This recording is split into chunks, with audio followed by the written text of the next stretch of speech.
Hi friends, welcome back to another session of ECE Made Easy.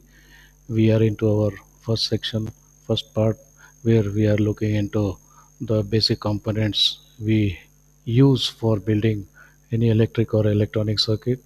They are resistance, inductance, and capacitance. So last sessions we have seen what capacitance is. We see little more what exactly a capacitor can do. So it is argued in our previous section that capacitor stores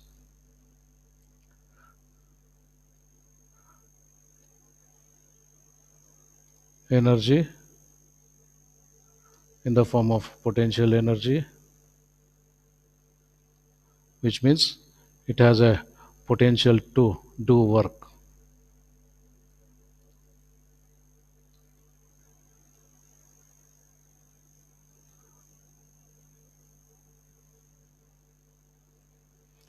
So, as an example, let's talk of a tank, and this tank is filled with water. That means somebody has done some work to fill the tank.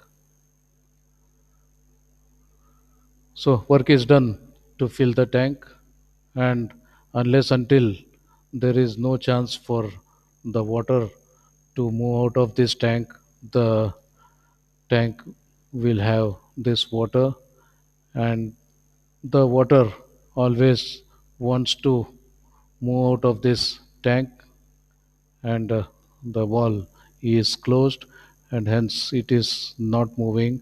Anytime it gets a chance, so whenever the wall is opened, the water starts flowing.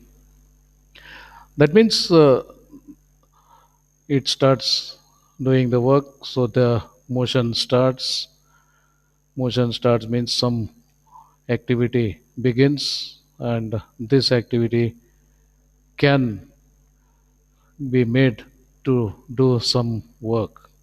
So the force in the water can be used to do some work, like you can make a turbine to rotate, and so on.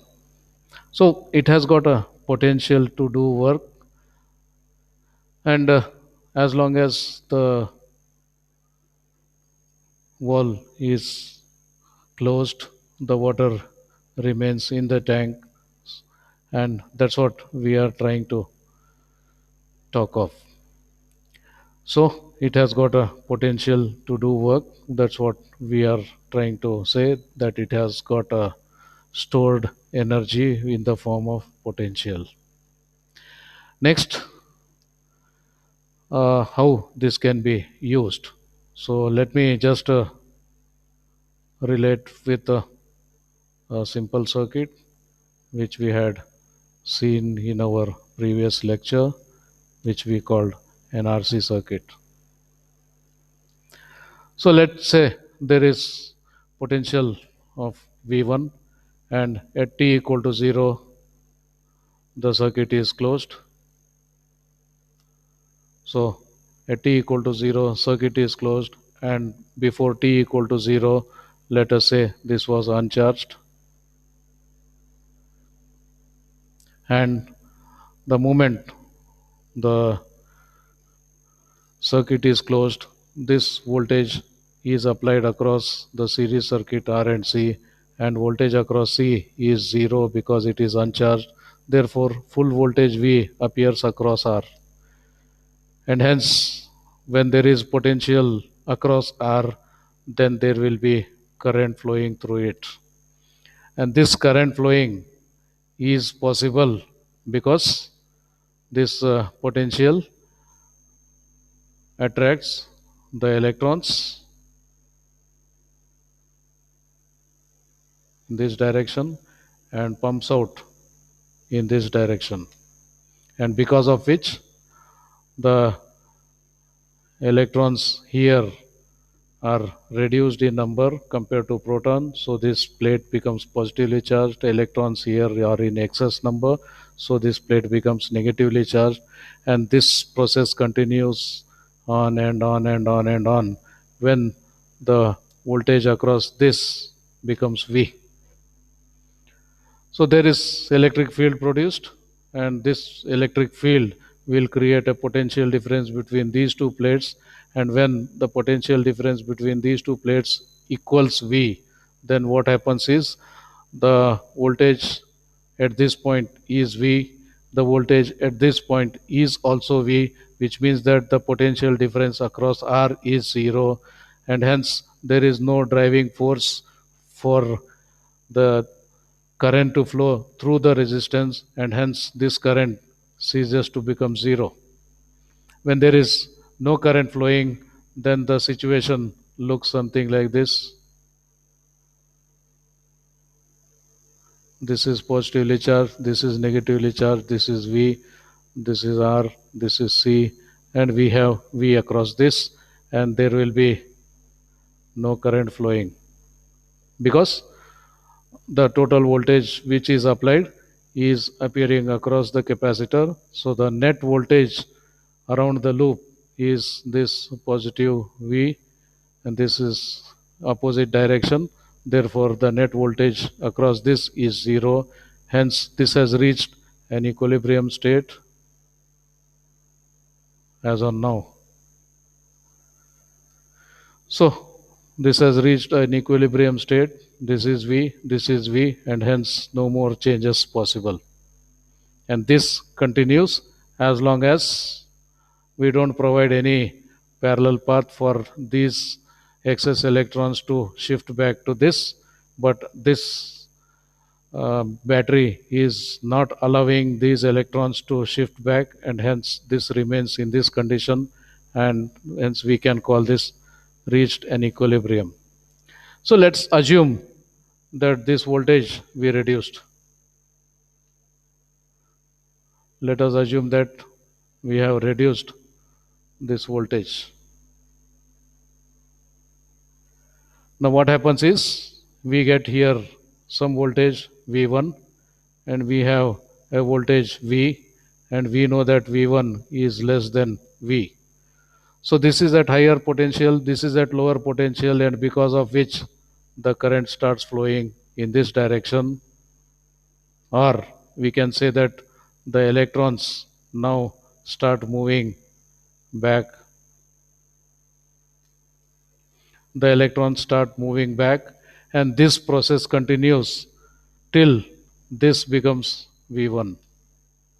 This process will continue till this becomes V1, and once this becomes V1, we have V1 here, and hence the net potential across this loop is again zero, and hence the current becomes zero again, and it reached another equilibrium state. And this continues till this is V1. Now imagine that this has increased to V2.